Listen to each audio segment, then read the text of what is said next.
Isang mapagpalang araw sa inyo mga idol, mga ka-vloggers natin dyan mga idol. So ngayon mga idol, ipapakita ko sa inyo yung yung lugar namin mga idol. Dito lang yan mga idol sa Sitio Lamon mga idol. Ayan mga idol, napakalawak yan mga idol. Walang nakatayong mga bahay mga idol. Yan mga idol. Bali dyan sa ibaba niyan mga idol, baybayin na yan mga idol. Yan kung makikita nyo mga idol. So ngayon mga idol, samahan nyo ko mga idol, bisitahin natin yung yung kalabaw namin mga idol. Bali yung kalabaw namin mga idol, may anak na may anak na isa.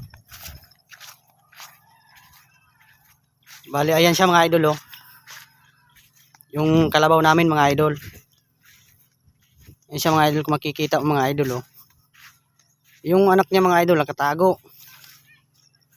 Diyan kami mga idol nagpapahiga ng kalabaw pag mainit na mga idol. Bali diyan sila naliligo mga idol. Yan mga idol yun yung kalabaw namin mga idol patatayuin natin mga idol para Hey! Hey! Hey!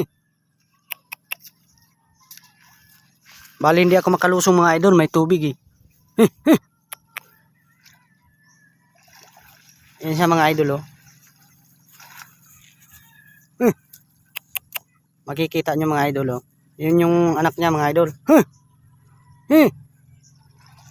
Ayan mga idol yun tumayo na siya mga idol. Bali ayun yung anak niya mga idol babae yan mga idol.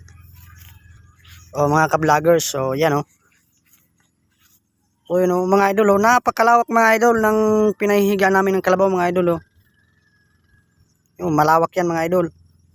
Kasi dyan ng mga mga idol, mga 3 kalabaw sa patulugan ng pwedeng papatulugin mo yung kalabaw dyan sa gabi para yung mga lamok hindi gaano silang pagkakagatin kasi basa sila umiikot-ikot sila sa tubig mga idol.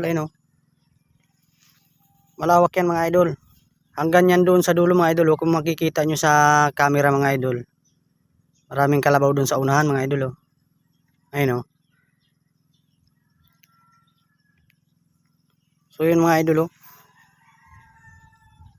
ayan so tara na mga idol, medyo mainit na mga idol.